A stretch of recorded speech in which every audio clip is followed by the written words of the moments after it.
میرے دوستو، جس طرح اللہ تعالیٰ نے انبیاء علیہم السلام کو چنا ہے، اس طرح صحابہ اکرام کو اللہ نے اپنے محبوب کے لیے چنا ہے۔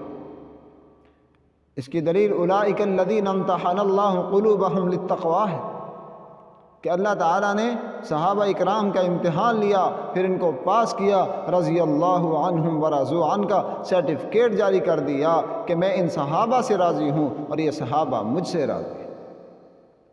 میرے دوستو، حضرت ابوبکر صدیق رضی اللہ تعالیٰ عنہ وہ شخصیت ہے جس کو اللہ تعالیٰ نے اپنے محبوب کا یار چنا، اپنے محبوب کا خلیفہ چنا، اپنے محبوب کا جانثار چنا، اپنے محبوب کا دوست چنا، اپنے محبوب کا رفیق چنا۔ یہ وہ ابوبکر صدیق ہیں۔ فرماتے ہیں زمانہ جاہلیت کے اندر بھی میں نے کبھی کسی بت کے سامنے سجدہ نہیں کیا،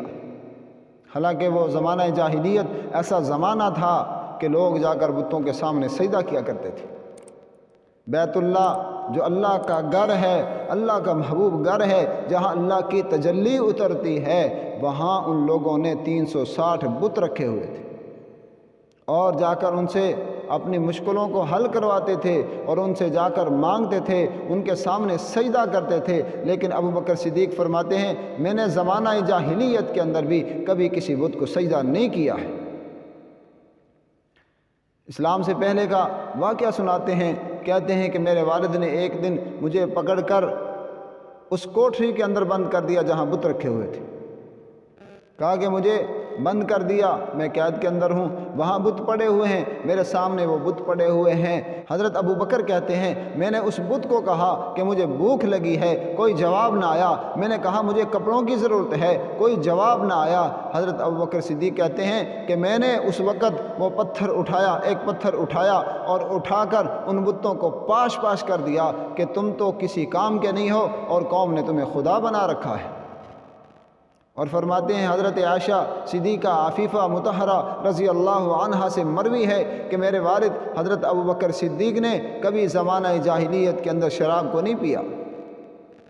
حالانکہ وہ زمانہ تھا کہ شراب عام پانی کی طرح پی جاتی تھی۔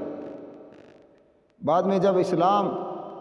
اسلام نے شراب کو حرام قرار دیا تو مدینہ منورہ میں مسلمانوں نے جب شراب کے مٹکے توڑے تو مدینہ کی گلیوں کے اندر پانی کی طرح، سیلاب کی طرح یہ شراب بہہ رہی تھی۔ اتنی زیادہ کثیر تعداد میں لوگ شراب پیتے تھے، لیکن حضرت ابوبکر صدیق فرماتے ہیں، حضرت عائشہ سے مروی ہے کہ میرے والد ابوبکر نے کبھی بھی زمانہ جاہلیت کے اندر شراب کو نہیں پیا ہے۔ اور حضرت ابوبکر صدیق فرماتے ہیں جس وجہ سے مجھے شراب سے نفرت ہوئی وہ واقعہ بیان فرماتے ہیں، کہتے ہیں کہ میں ایک مرتبہ جا رہا تھا، گلی سے گزر رہا تھا، میں نے ایک آدمی کو دیکھا، اس نے شراب پی ہوئی ہے اور وہ گندگی کے اوپر بیٹھا ہوا ہے اور اپنے ہاتھ گندگی کے اندر مارتا ہے اور مار کر پھر اپنے چہرے کے اوپر پھیرتا ہے، اس گندگی کو اپنے چہرے پر لگاتا ہے۔ جب منہ کے اندر اس اپنے ہاتھ کو داخل کرنے کی کوشش کرتا ہے تو اس کو بدبو آتی ہے، اس وجہ سے اپنا ہاتھ دور کر لیتا ہے، لیکن اپنے چہرے پر اس نے گندگی مار رکھی ہے اس شراب کی وجہ سے۔ میں نے دیکھا کہ شرابی کی یہ حالت ہوتی ہے، اس وقت سے میں نے اپنے اوپر شراب کو حرام کر لیا کہ میں آج کے بعد نہ پہلے شراب پی ہے نہ اب شراب پیوں گا۔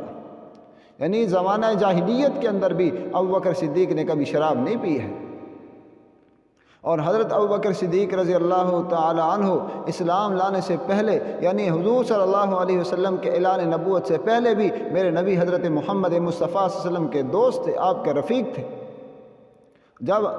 آپ صلی اللہ علیہ وسلم اپنے چچا جناب ابو طالب کے ساتھ شام کے سفر پر جاتے ہیں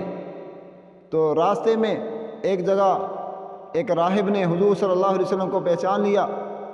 کہ یہ جو نشانیاں ہیں یہ تو آخری نبی کی نشانیاں ہیں۔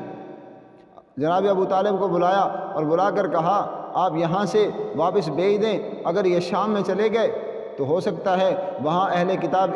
ان کی نشانیوں کی وجہ سے پہچان لے اور حسد کرتے ہوئے ان کو شہید نہ کر دے، اس لیے میں کہتا ہوں اس بچے کو یہاں سے واپس بھیج۔ تو اس واقعہ کے اندر بھی صدیق اکبر وہاں موجود تھے، اس قافلے کے اندر موجود تھے جو قافلہ تجارت کے لیے شام جا رہا تھا۔ تو میرے دوستو،